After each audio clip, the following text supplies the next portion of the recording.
नमस्कार विद्यार्थी मित्रांनो.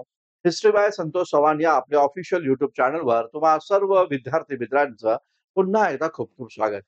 मित्रांनो, राज्यसेवा मुख्य परीक्षा 2025 जी वर्णनात्मक पद्धतीने होणार आहे, या परीक्षेसाठी ज्या कोण विद्यार्थ्यांनी हिस्ट्री ऑप्शनल निवडलेला आहे, अशा विद्यार्थी मित्रांसाठी इतिहास लेखनाचा किंवा प्रश्नपत्रिका कशा पद्धतीने या ठिकाणी लिहायच्या आहेत, तर त्या प्रश्नपत्रिकांचं लिखाण करण्याच्या उद्देशानं UPSCच्या प्रिव्हियस इयर क्वेश्चनच्या आधारावर लिखाण सराव आपण इथे या ठिकाणी करून घेत आहोत. तेव्हा आजच्या या लिखाण सरावाचं हे आपलं 13वं सत्र या ठिकाणी आहे. तर या सत्रामध्ये आपण एक महत्त्वाचा प्रश्न इथे या ठिकाणी पाहणार आहोत. लक्षात घ्या, UPSC 2012च्या क्वेश्चन पेपर मधला हा प्रश्न या ठिकाणी आहे आणि या प्रश्नाचं उत्तर तुम्हाला 150 शब्दात लिहायचं आहे. या प्रश्नाला एकूण 15 गुण इथे या ठिकाणी असणार आहे. प्रश्न काय आहे तो आधी आपण नीट वाचून घेऊ आणि त्यानंतर या प्रश्नामध्ये काय-काय लिखाण करणं गरजेचं आहे, कोणकोणते कंटेंट या ठिकाणी देणं गरजेचं आहे, यावर आपण इथे या ठिकाणी चर्चा करूया. बघा, हा प्रश्न दिलेला आहे. ख्रिस्ती युगाच्या पहिल्या शतकात भारतात रोमच्या सोन्याचं निस्सारण होत होतं. या प्लिनीच्या विधानाचं समर्थन करा. अशा स्पष्ट शब्दांमध्ये हा प्रश्न इथे या ठिकाणी दिलेला आहे. म्हणजे या प्रश्नामध्ये काय इम्पोर्टंट आहे? तर या प्रश्नामध्ये इसवी सनाचं पहिलं शतक हे इम्पोर्टंट आहे आणि याचबरोबर भारतात रोमच्या सोन्याचं निस्सारण या ठिकाणी होत होतं. या प्रकारची भूमिका मांडलेली आहे प्लिनी या प्रवासानं. आता बघा, प्लिनीबद्दल आपल्याला काही बेसिक इन्फॉर्मेशन माहिती आहे, की प्लिनी हा इसवी सनाच्या 75व्या वर्षी भारतामध्ये या ठिकाणी आलेला होता आणि यानं एक अत्यंत महत्त्वाचा प्रवासी ग्रंथ या ठिकाणी लिहिला, ज्याचं नाव आहे नॅचरल हिस्ट्री. याचबरोबर या नॅचरल हिस्ट्री या ग्रंथामध्ये त्यानं भारत आणि रोमन साम्राज्य यांच्याच मध्ये असणारा जो काही व्यापार आहे, तर त्या व्यापाराचं सचित्रण इथे त्यांनी या ठिकाणी केलेलं आहे. याचबरोबर भारताचं वर्णन तो संपूर्ण जगातील सोनं आपल्याकडं खेचणारं कुंड म्हणून देखील या ठिकाणी करताना दिसून येतं. ही बेसिक इन्फॉर्मेशन प्लिनीबद्दल आपल्याला या ठिकाणी माहिती आहे. रोमन साम्राज्याचा व्यापार भारतात, खास करून दक्षिण भारतामध्ये चेर, चोल आणि पांड्य या शासकांसोबत या ठिकाणी होता आणि या शासकांच्या राज्यामध्ये रोमन सम्राट थॉमस ऑगस्टसच्या काही महत्त्वाच्या या ठिकाणी मंदिर किंवा त्याचबरोबर त्याच्या वसाहती, रोमन साम्राज्याच्या वसाहती देखील इथं दक्षिण भारतामध्ये होत्या. अशा प्रकारची माहिती या ठिकाणी मिळते. याचबरोबर लक्षात घ्या, इसवी सनाच्या पहिल्या शतकामध्ये त्याच कालखंडामध्ये आपल्याला अज्ञात नाविक नावाचा एक या ठिकाणी प्रवासी या ठिकाणी पाहायला भेटतो, ज्याने पेरिप्लस ऑफ इरिथ्रियन सी हा ग्रंथ लिहिला. ज्या ग्रंथाच्या माध्यमातून भारत आणि रोमन साम्राज्याचे व्यापारी संबंध, खास करून तांबड्या महासमुद्रामध्ये किंवा तांबड्या समुद्रामध्ये कशा पद्धतीचे भारताचे वस्तू ज्या आहेत, तर त्याचं या ठिकाणी आयात-निर्यात होत होते. त्याबद्दलची पण माहिती इथे या ठिकाणी अज्ञात नाविकने पण दिलेली आहे आणि हिप्पालसनी पण त्याच्या ग्रंथामध्ये लिखाण केलेलं आहे. आपल्याला प्लिनीच्या या ग्रंथाच्या आधारावर किंवा प्लिनीच्या या विधानाच्या आधारावर आपल्याला हे विधान या ठिकाणी स्पष्ट करून द्यायचं आहे. बस एवढंच काम आपल्याला इथं सांगितलेलं आहे. आता बघा, एखादा प्रश्न लिहित असताना साहजिकच त्याचं इंट्रोडक्शन करणं गरजेचं आहे आणि जेव्हा तुम्ही इंट्रोडक्शन करता, तेव्हा तुम्हाला या प्रश्नाचा सार तुमच्या प्रस्तावनेमध्ये येणं खूप जास्त या ठिकाणी गरजेचं आहे. आणि म्हणून जेव्हा इंट्रोडक्शन तुम्ही या ठिकाणी करता, तेव्हा इंट्रोडक्शन या प्रश्नाचं करत असताना तुम्ही इसवी सनाचं पहिलं शतक म्हणा किंवा जर तुम्हाला खास करून डेट माहिती असेल तर 75 एडी, तर त्या डेटवर पण तुम्ही या ठिकाणी त्या डेटनुसार देखील तुम्ही या ठिकाणी चर्चा करू शकता. मग इथं आपण म्हणू शकतो, की इसवी सनाच्या पहिल्या शतकात प्लिनी हा एक ग्रीक प्रवासी भारतात आला होता आणि या प्रवासानं नॅचरल हिस्ट्री या प्रवासानं नॅचरल हिस्ट्री हा ग्रंथ या ठिकाणी लिहिला आणि या ग्रंथामध्ये त्यानं भारत आणि रोमन साम्राज्य यांच्यातील व्यापाराचं वर्णन इथे या ठिकाणी केलेलं आहे. तर अशा प्रकारचं एक छोटीशी तुम्हाला प्रस्तावना या प्रश्नाच्या उत्तरासाठी द्यावी लागणार आहे. काय म्हटलं पाहिजे इथं, की इसवी सनाच्या पहिल्या शतकामध्ये प्लिनी नावाचा एक ग्रीक प्रवासी भारतामध्ये आला होता आणि त्यानं नॅचरल हिस्ट्री हा ग्रंथ लिहिला, ज्या ग्रंथामध्ये भारत आणि रोमन साम्राज्य यांच्यातील व्यापाराचं वर्णन इथे या ठिकाणी करण्यात आलेलं आहे. तर या प्रकारचं एक साधक-बाधक पद्धतीनं छोटीशी प्रस्तावना आपण या प्रश्नामध्ये या ठिकाणी केली. आता यानंतर मग आपल्याला पहिला आणि दुसरा असे 2 पॅराग्राफ या ठिकाणी पाडून तुम्हाला या प्रश्नाला शेवट करून हा प्रश्नाचं उत्तर या ठिकाणी द्यायचंय. मग हे प्रस्ताव झाल्यानंतर तुम्हाला पॅराग्राफ किंवा परिच्छेद पाडलं पाहिजे आणि ज्यामध्ये तुम्हाला हे म्हणलं पाहिजे, की प्लिनीनं भारताचं वर्णन हे संपूर्ण जगातील सोनं आपल्याकडं खेचणारं कुंड अशा शब्दामध्ये केलेलं आहे.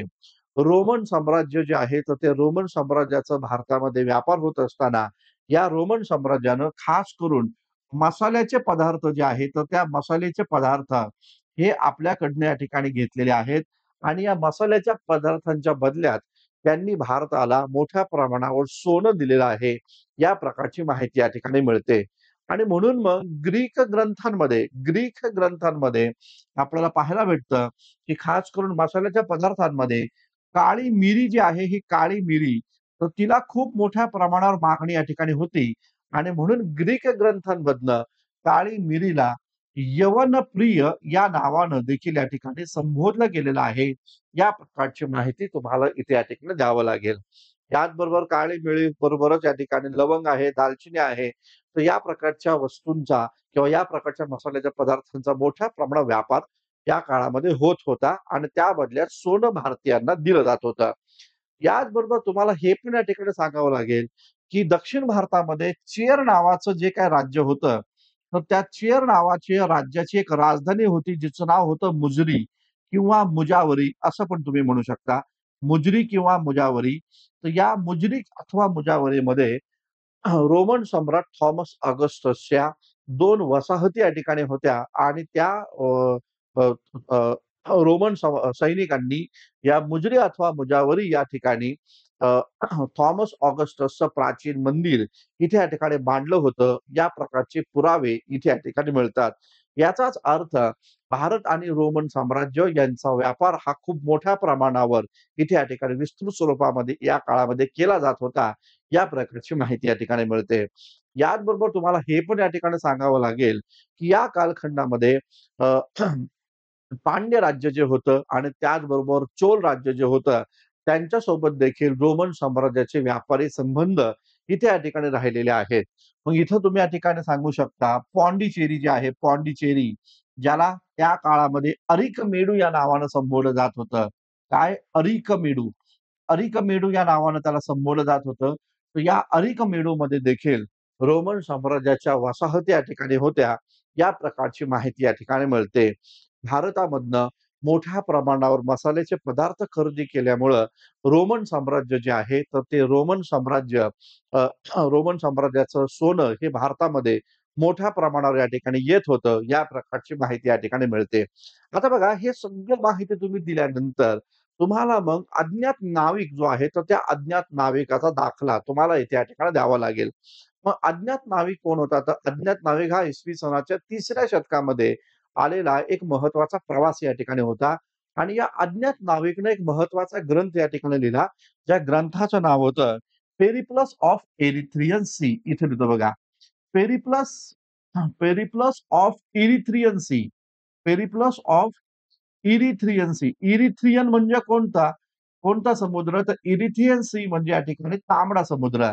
मग अज्ञात नाविकच्या पेरिप्लस ऑफ इरिथ्रियन सी या ग्रंथामध्ये भारताचा व्यापार हा तांबड्या समुद्रातून या ठिकाणी कशा पद्धतीने केला जात होता, या प्रकारची माहिती पेरिप्लस ऑफ इरिथ्रियन सी या ग्रंथामध्ये या ठिकाणी मिळते.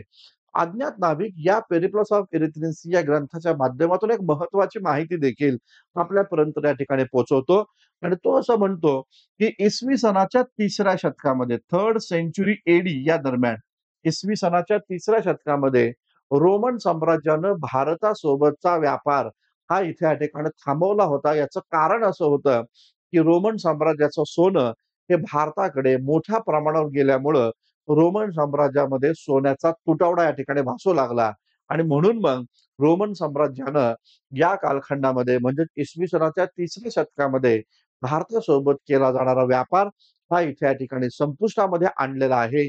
या प्रकारची माहिती आपल्याला अज्ञात नाविक इथे या ठिकाणी देतोय, असं एकंदरीत या ठिकाणी दिसून येतं. आणि म्हणून मग या 2 महत्वाच्या संदर्भ ग्रंथांचा आधार घेऊन तुम्हाला हा प्रश्न जो आहे तो प्रश्न या ठिकाणी द्यावा लागेल. म्हणजे इसवी सनाच्या पहिल्या शतकामध्ये प्लिनीच्या मतानुसार भारतामध्ये रोमन साम्राज्याच्या वसाहती होत्या. प्लिनीच्या मतानुसार मुजरीमध्ये या ठिकाणी थॉमस ऑगस्टसचं प्राचीन मंदिर बांधलं गेलं होतं. पॉंडिचेरी ज्याला अरिकमेडू म्हणून संबोधलं जातं, तर त्या अरिकमेडूमध्ये देखील रोमन साम्राज्याच्या वसाहती या ठिकाणी होत्या. भारतातील मसाल्याच्या पदार्थांच्या बदल्यात रोमन साम्राज्य भारतीयांना सोनं आणि चांदी या ठिकाणी देत होते आणि त्यामुळं रोमन साम्राज्य जे आहे यामध्ये सोन्याची कमतरता भासू लागली आणि भारतामध्ये मोठ्या प्रमाणावर सोनं निर्माण झालं आणि सोनं या ठिकाणी येऊ लागलं आणि त्यामुळं प्लिनीनं भारताचं वर्णन या ठिकाणी संपूर्ण जगातील सोनं आपल्याकडे खेचणारा कुंड म्हणून भारताचं वर्णन या ठिकाणी त्यांनी केल्याचं दिसून येतं. पहिला पॅराग्राफ दिल्यानंतर दुसऱ्या पॅराग्राफमध्ये अज्ञात नाविक बद्दलची माहिती या ठिकाणी द्या. ज्यामध्ये त्यांनी पेरिप्लस ऑफ एरिथ्रियन सीच्या माध्यमातून तांबड्या समुद्राच्या द्वारे भारताचा व्यापार कशा पद्धतीने चालत होता या प्रकारची माहिती देत असताना त्यानं या ठिकाणी ही पण भूमिका मांडलेली आहे, की इसवी सनाच्या 3ऱ्या शतकामध्ये रोमन साम्राज्यानं भारतासोबतचा व्यापार या ठिकाणी संपुष्टात आणला. त्यांनी त्यांच्या राज्यामध्ये करार या ठिकाणी केला आणि त्यानुसार आता इथून पुढे आपल्याला भारतासोबत व्यापार करता येणार नाही. कारण रोमन साम्राज्यातील सोनं हे भारतामध्ये मोठ्या प्रमाणात गेल्यामुळं रोमन साम्राज्यामध्ये सोनं या धातूची कमतरता भासू लागलेली आहे. यामुळं इसवी सनाच्या 3ऱ्या शतकामध्ये भारतासोबतचा व्यापार हा इथे या ठिकाणी संपुष्टामध्ये रोमन साम्राज्य आणतोय किंवा रोमन साम्राज्य या भारतासोबतचा असणारा व्यापार हा संपुष्टामध्ये या ठिकाणी आणतोय. हे पण आपल्याला तुम्हाला पेरिप्लस ऑफ एरिथ्रियन सीच्या माध्यमातून तुम्हाला या ठिकाणी तो दाखला देऊन इथे या ठिकाणी स्पष्ट करायचं आहे. आणि मग अशा प्रकारे शेवट तुम्हाला एंड करत असताना अशा पद्धतीने तुम्ही या ठिकाणी करणं गरजेचं आहे, की इसवी सनाच्या पहिल्या शतकापासून ते इसवी सनाच्या 3ऱ्या शतकापर्यंत भारतामध्ये रोमन साम्राज्याच्या माध्यमातून मोठ्या प्रमाणावर सोनं या ठिकाणी भारतामध्ये आलेलं आहे. यवनप्रिय म्हणजे काळी मिरचीच्या बदल्यात या ठिकाणी भारतीय लोकांना रोमन साम्राज्यातले लोक या ठिकाणी सोनं या ठिकाणी देत होते आणि त्यामुळे भारताचा प्राचीन कालखंड, खास करून दक्षिण भारत जो आहे, हा मोठ्या प्रमाणावर साधन संपन्न इथे या ठिकाणी होताना आपल्याला इथे या ठिकाणी पाहायला भेटतो. तर या पद्धतीच्या गोष्टी या ठिकाणी मांडून तुम्ही या प्रश्नाचा एंड इथे या ठिकाणी करू शकता. तर हे महत्त्वाचे मुद्दे तुम्हाला या प्रकारच्या प्रश्नांमध्ये इथे या ठिकाणी देणं खूप जास्त गरजेचं आहे. लक्षात घ्या घ्या मित्रांनो, अशाच पद्धतीने आपण नेहमी या ठिकाणी भेटत जाणार आहोत. इतिहास GS1 आणि त्याचबरोबर हिस्ट्री ऑप्शनल या संदर्भामध्ये जे काही UPSCचे प्रिव्हियस इयर क्वेश्चन आहे, हे प्रिव्हियस इयर क्वेश्चन आपण डिस्कस करणार आहोत आणि याच सोबत UPSCचे आणि MPSCचे राज्यसेवा पूर्व परीक्षेचे देखील प्रश्न आपण आता येणाऱ्या कालखंडामध्ये इथे या ठिकाणी डिस्कस करणार आहोत. तुम्ही सर्वांनी मित्रांनो राज्यसेवेच्या अभ्यासाला सुरुवात केली असेल आणि खास करून ऑप्शनल पेपर जो आहे तो खूप जास्त चांगल्या पद्धतीने या ठिकाणी करा. ज्यांनी अजूनही ऑप्शनलची तयारीला सुरुवात केली नसेल, त्यांना माझं सजेशन आहे, ऑप्शनल तुमचा कोणताही असू द्या, मात्र त्याच्या अभ्यासाला या ठिकाणी लागा. ऑप्शनल पेपर हाच डिसायडिंग फॅक्टर इथे या ठिकाणी असणार आहे, राज्यसेवा मेन्स 2025 साठी. त्यामुळं ऑप्शनल 2 महिन्यांमध्ये, 3 महिन्यांमध्ये कंप्लीट होईल या भानगडीमध्ये किंवा या प्रकारच्या अंधश्रद्धेवर विश्वास तुम्ही या ठिकाणी ठेवू नका. ऑप्शनल पेपर या ठिकाणी कंप्लीट करण्यासाठी एक तपश्चर्या लागते लक्षात घ्या आणि ती तपश्चर्या ही किमान 6 महिन्याची या ठिकाणी असायला हवी. तरच तुम्हाला त्या पद्धतीचा ऑप्शनल पेपर कंप्लीट केल्याचं समाधान पण मिळेल आणि त्याचबरोबर तो पेपर कंप्लीट देखील या ठिकाणी होईल. जे कोण विद्यार्थी हिस्ट्री ऑप्शनल हा विषय देऊन 2025 आणि 26 ची तयारी करत असतील, त्या विद्यार्थ्यांना हिस्ट्री ऑप्शनलचे एक अत्यंत महत्त्वाचे बॅच आपल्या हिस्ट्री बाय संतोष चव्हाण या ॲप्लिकेशनमध्ये मिळेल. जे कोण विद्यार्थी हिस्ट्री व्यतिरिक्त अन्य ऑप्शनल पेपर त्यांनी घेतलेला आहे, त्यांना इतिहास GSची आवश्यकता भासत असेल, त्यांच्यासाठी देखील इतिहास GS1 ची बॅच आपल्या ॲप्लिकेशनवर उपलब्ध आहेत. याचबरोबर राज्यसेवा पूर्व परीक्षा 2025 ची देखील एक अत्यंत महत्त्वाची बॅच तुम्हाला इथे या ठिकाणी उपलब्ध करून दिलेली आहे. तर लक्षात घ्या आपल्या डिस्क्रिप्शन बॉक्समध्ये या ॲप्लिकेशनची लिंक देखील तुम्हाला दिलेली आहे. या बॅचेसची लिंक तुम्हाला या ठिकाणी मिळेल. तुम्ही ॲप्लिकेशनवर जाऊन तुम्हाला हवी असणारी बॅच जरूर या ठिकाणी जॉइन करा. भेटूया पुढच्या सत्रामध्ये. तोपर्यंत जे कोण विद्यार्थ्यांनी आपलं चॅनल सबस्क्राईब केलं नसेल त्यांनी सबस्क्राईब करा आणि आपल्या चॅनलला मोठ्या प्रमाणावर आपल्या मित्रांपर्यंत जरूर या ठिकाणी पोहोचवा. थांबूया मित्रांनो. धन्यवाद. Thank you very much.